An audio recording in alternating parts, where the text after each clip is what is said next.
Welcome to Canisius Conservation Conversations, where we bring the world's complex conservation and ethical problems to you. I'm Sierra. And I'm Gabby. Today we bring you the students of Project Tiger. These Canisius students traveled all over the U.S. and India to study the human-tiger relationship. The tiger is severely endangered, despite being the most loved animal on the planet, according to World Wildlife Fund, with an estimated 10,000 in captivity, but only 3,000 to 4,000 in the wild. With these conversations, we hope to bring a new light to the tiger conservation problem. Do you guys want to start out introducing yourselves and saying a little bit about yourself real quick? Hey Gabby, hey Sierra. So I am Hannah Latranya, as you guys know, but maybe our audience doesn't know. Okay, so anyway, I am Hannah Latranya. I am a senior majoring in ABAC and DMA, and I was involved with Project Tiger to be part of the film crew. Hey guys, my name is Emily Began. I am a junior here at Canisius. I'm studying animal behavior, ecology, and conservation. I also went on the trip to India and participated in a whole lot of interviews and safaris, and it was a lot of fun, and I'm excited to tell you guys all about it. Thanks so much for sharing. So you guys want to tell us a little bit about the sort of past, present, and future of ecotourism, right? Yep. Okay, awesome. Can you kind of start us off with a little bit of the past of wherever you went? Yeah, of course. So, like you mentioned, we're going to talk specifically about Ranthambore National Park. There are plenty of other national parks and sanctuaries in India that, facilitate ecotourism as well, but we're going to stick to Ranthambore in our experience specifically. So, to start the story off, I guess I'll tell you a little bit about the interview that we conducted with Dr. Govardhan Singh Rathore. So we conducted an amazing interview with him, and he told us a story about how his father really was influential in the establishment of Ranthambore National Park in its earliest days, and it was so amazing to hear about his experience firsthand. Yeah, so we really got a lot of insight from him about not only how the park was started, but we also got some really good anecdotes about, struggles he had to overcome in order to found this national park and get tiger conservation, really up and started in India.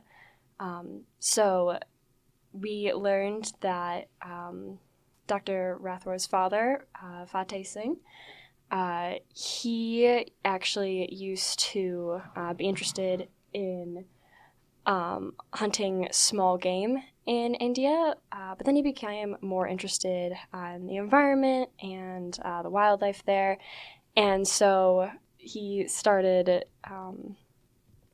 a park founded in conjunction with Project Tiger. Right, so like Emily mentioned, in the 1960s, Fateh Singh really got involved in the Forest Service because he was interested in hunting, and then Govardhan, he basically explained that his father's interest changed because he met some sort of environmental guru that really turned him on to environmentalism, and I thought that was just so funny how one person can really change your perspective on life, and then set your life's work and your course Like an inspiration. Yes, in such a different way, and because of meeting that person, he decided to found, or push the founding of this park so heavily. So basically in 1973 is when the park's establishment became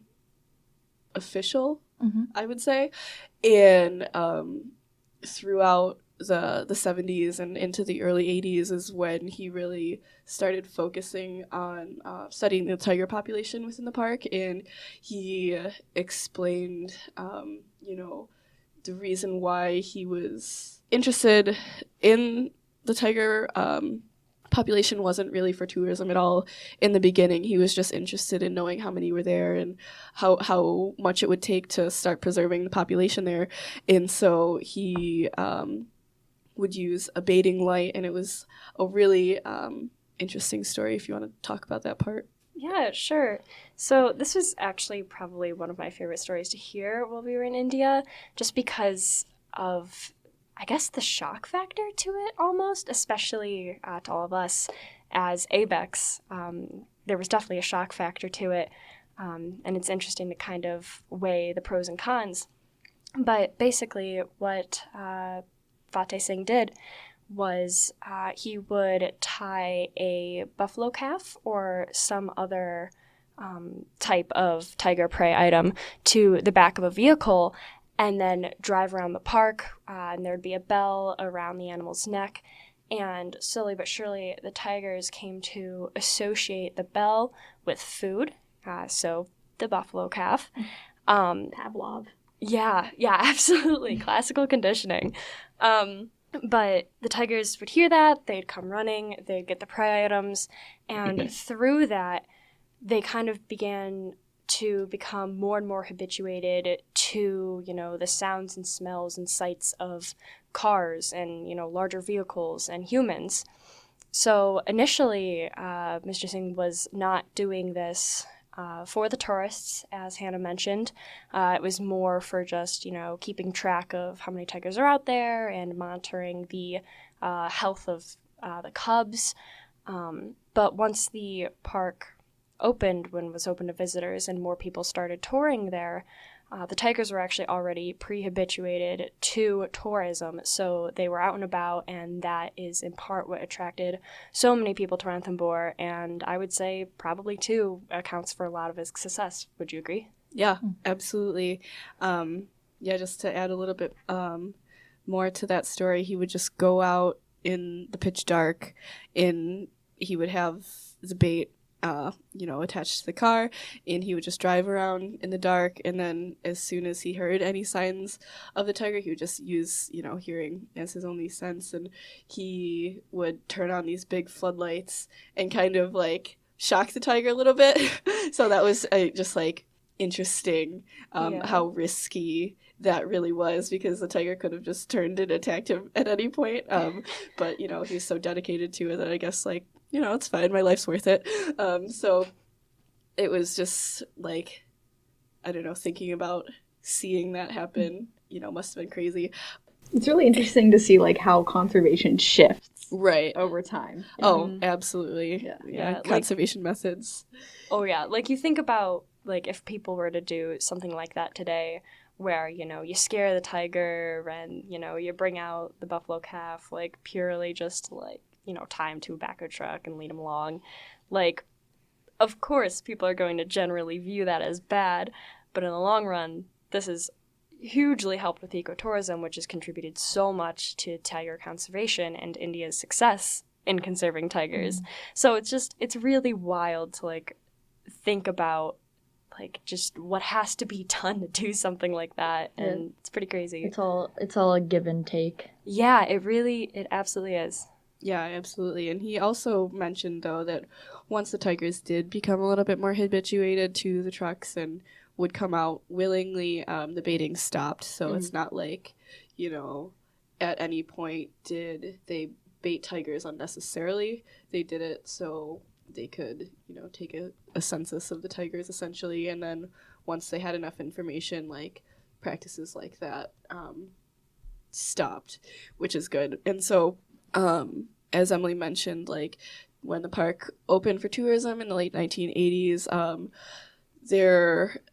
I believe it was a slow start is how he described it, and then it really took off after a documentary called Land of the Tiger was published in 1985, and that was what really kind of helped Ranthambore's international image take off.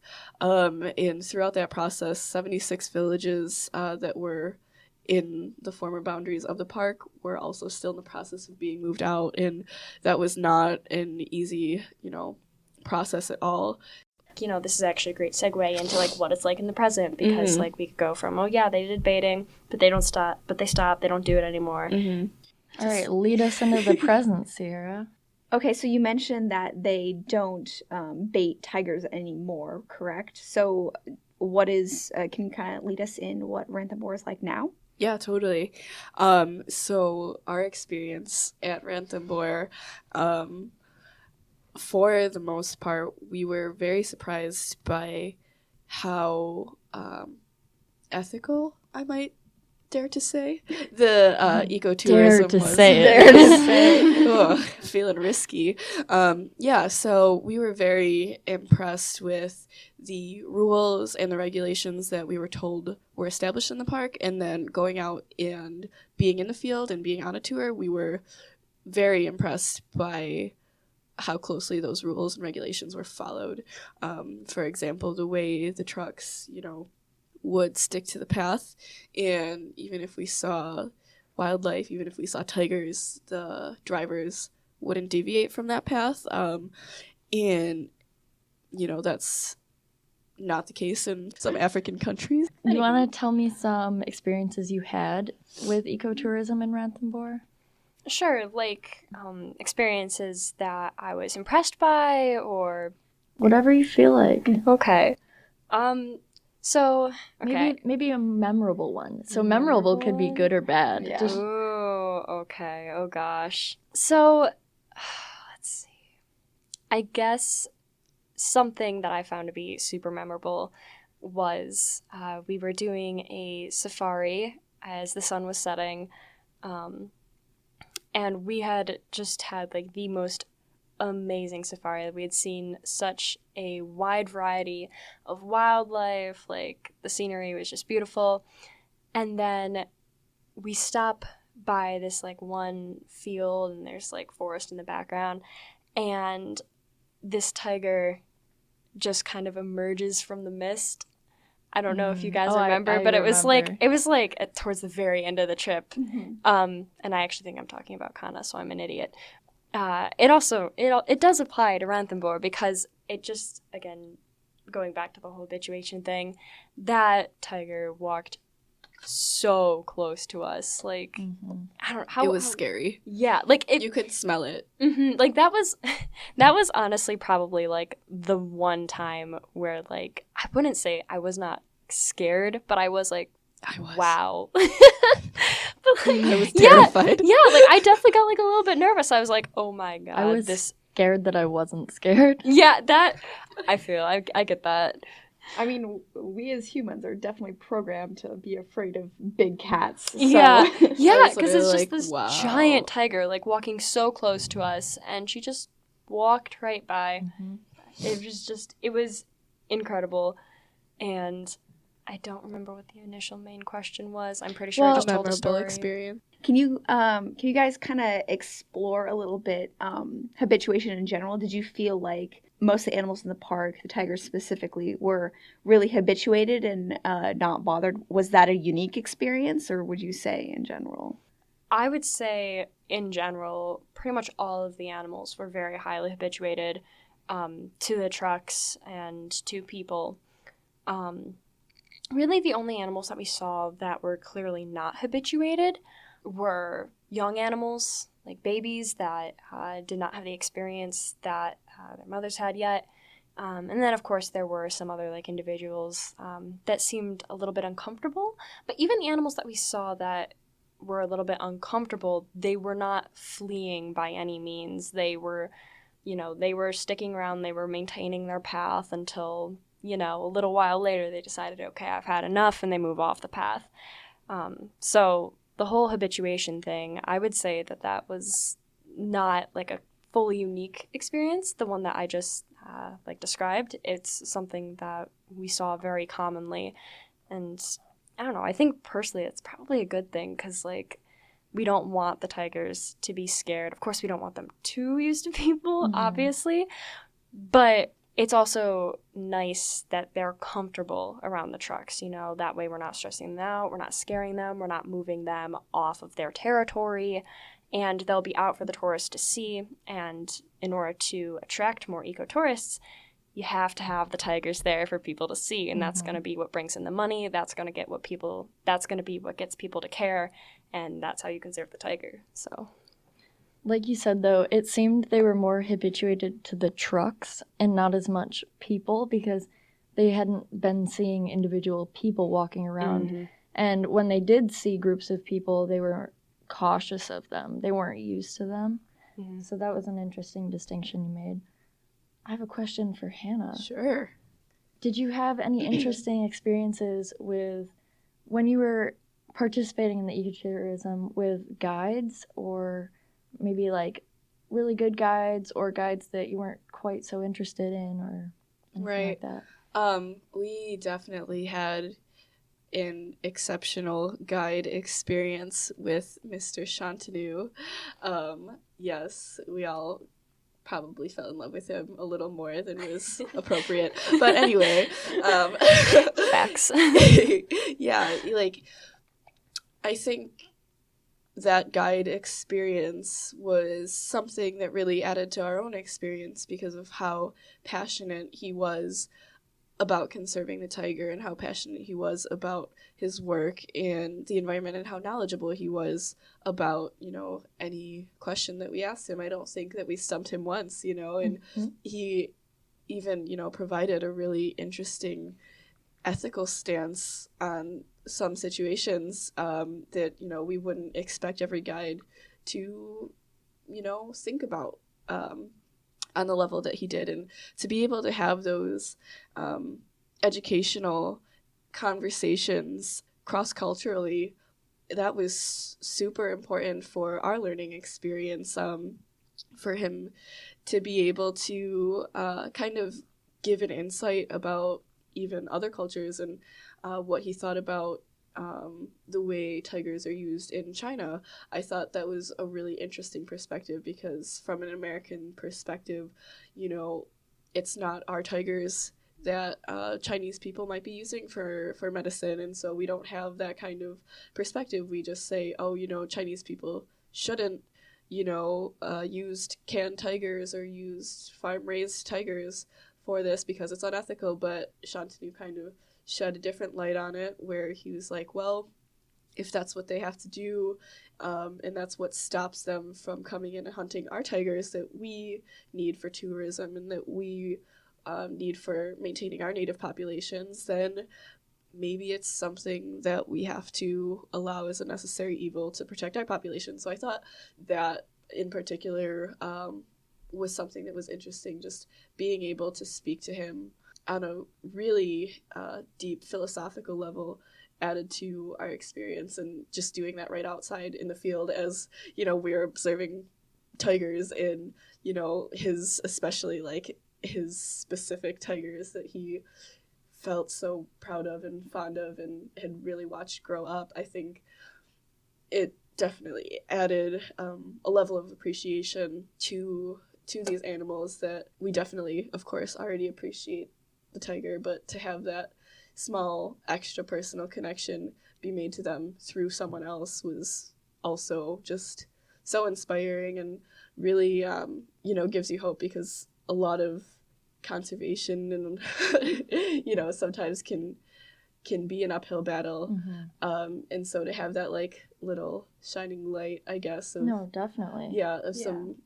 This is why we do it, is because we have these personal connections with these animals, and we feel like they're part of our family, and to have that extended to us was amazing. Yeah, that was absolutely amazing. The present we experienced in India was really exceptional, and I do think, like you said, Shantanu brought a new light to it, and really enhanced our experience. Moving on a little bit to the future, we spoke with a man named Dr. Kandal, and he outlined 3 threats to the tiger population. He said they were habitat loss, poaching, and human attitude. Now, as far as human attitude, Emily, how do you think that tourism is working on that aspect of the threat to the tigers? So, being able to see a tiger in the wild is unlike anything you could possibly imagine. Like, you cannot get that experience anywhere else, and it is downright magical. Like, it's just, you're so, like, humbled by this amazing animal before you, and you are, just, like, taking in your surroundings, and you're just, like, in awe of, like, how the tiger lives and, like, coexists with all these other species. So, I think... So, like you said, seeing a tiger in the wild is, like, an incredible experience. Mm-hmm. Do you think that could change the attitude of... not only foreigners in India, but even native Indian people, to maybe see a new light in conservation and be inspired to even take that home to their families if they're young, or if they're older, to do something themselves? Yeah, I think that can absolutely inspire people. The beginning of taking action and, like, doing something to help conservation is... you just have to care first. Like, you don't even need to fully understand. As long as you care, you can move forward from there and help out in some way. And I think that ecotourism is just a fantastic way to do that, because you get these experiences that you can't get elsewhere, and you just feel so close to nature. It, brings you out into nature, and you're just right there with the cats, and it's incredible. So I think that if people were to go and, see tigers, like, in the wild, they would absolutely, like, think, like, okay, this is an animal that's worth saving. This is something that's worth working hard for. And they could, just spread the word, like, hey, I had this amazing experience, and these animals are really incredible, and we should respect them, and we should respect the fact that we share the planet with them, and it's our responsibility to make sure that we provide habitat for them, we, help stop poaching, we educate people, and that all stems from human attitude. Definitely. So you can absolutely get that from tourism. Definitely. Like you said, tourism can be the answer to the human attitude threat for the tiger population, but that's why we need responsible tourism, because it can be a double-edged sword. So ecotourism is this great thing that can possibly change human attitudes, but what happens, in your guys' opinion, when ecotourism goes wrong? Because I think that, as amazing as Indian tourism, ecotourism was, there are definitely places where the animals just become things to be consumed for pleasure, visually or what may have you. So do you think that ecotourism can go the opposite way and be a bad thing? Oh, of course. I think, Em and I have talked about this a little bit in, most things. I think tourism will exist on sort of a pendulum, as how it was, virtually non-existent in the 70s, and I guess you could say the closest thing to ecotourism that India had in the 70s were, the princely states that had reserved land for hunters, and, they would kind of use it for both, in a sense. Like, that was their ecotourism. It was, people who were interested in hunting, but then also gained that awe of nature through the experience of hunting. And now that we have realized the status of these animals and realized their worth aside from hunting, I think, we have moved into just viewing them and seeing how viewing them alone can be a great experience for humans. So I guess, okay, this is kind of rambling, but my main point here is that tourism exists on a pendulum, and we pretty much didn't see it, and then it became really, really popular really quickly. I think even when done unethically. Right, even when done unethically. And I think that right now India is kind of hanging in that middle of the pendulum where it's popular, but it's still, like, the country is still managing it properly in at least the parks that we went to. And in the future, I think something that we were definitely worried about was the demand increasing, and then will you open, new trails in the 80% of the park that isn't touched right now? I think that was one of the good things that we saw, was that tourism only existed in 20 to 25% of each park, and there were tigers whose territories did not overlap with tourism at all. And so there are still completely wild tigers in the park. Not that the tigers who are habituated to humans aren't wild, but there definitely is a component that's not natural to that. So that's interesting. But I think as far as what we were told, that 20 to 25% is a pretty hard rule.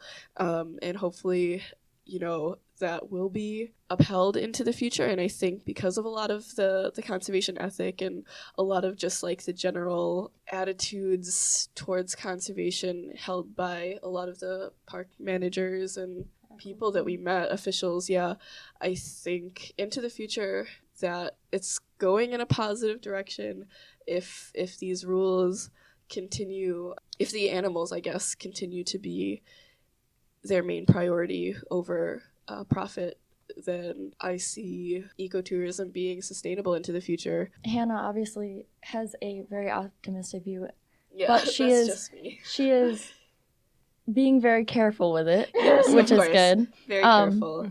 So what is your view on the future of ecotourism, Emily? I gotta say, I agree for the most part with Hannah. Cautious positivity and cautious optimism. It's kind of where I'm at right now. Kind of, I guess, backtracking a little bit into, the present right now. But, some of the rules that we saw, we learned that new, I guess, management, you might say, was being put in place in the parks. And so there had previously been some reports of Ranthambore being, overcrowded. They crowded on the animals, but that was not our experience at all when we went to Ranthambore. It was quite honestly pretty phenomenal. So I think that especially with the implementation of this new management, so to speak, I think that India's definitely headed in the right direction in terms of ecotourism, as long as they continue to uphold these rules and these standards. And from what we saw from guides like Shantanu and so many others, it appears that most of these guides and naturalists truly do care about respecting the animal and, doing right by the wildlife. Mm-hmm. And I think that if India continues to move in that direction, ecotourism could totally be sustainable, and I do think that it would be a positive thing. They just have to ensure that, you put the animals first, profit second. Let's just focus on their conservation and, bring people here to inspire them instead of, encroaching in on the animals. Awesome. That's so great, guys. Do you have anything else you want to say? I think one thing that I just will put in here, I think that the critics of ecotourism are kind of swinging, I think, faster than actual, at least the ecotourism that we saw. I think that, like you said, before we went to Ranthambore, we had heard that it was terrible, and it probably was in the past, and I guess it had just been cleaned up in the recent years. But I think people are going to be faster to criticize ecotourism. Well, I guess this is very specific, to our experience. That's okay. I think in other places, critics are totally right to call it out and it's unethical and whatever, but I don't know. I remember we had lots of conversations about what happens with habituation if we continue on the path we're going. Right. I think so too. I do have one thing. We can talk about how, you could get as close to the tiger as you want, feed them in the past. And now it's you can only stay one spot for so long. Only so much of the park is open. Only so many trucks go in at the same time. You can only stay there for so long with, it's so many regulations. And I think we should definitely I totally agree. expand on them. Okay, that was so awesome, guys. Thank you so much for joining us on Canisius Conservation Conversations. see you next time. Thanks for Thanks so having us, much. girl.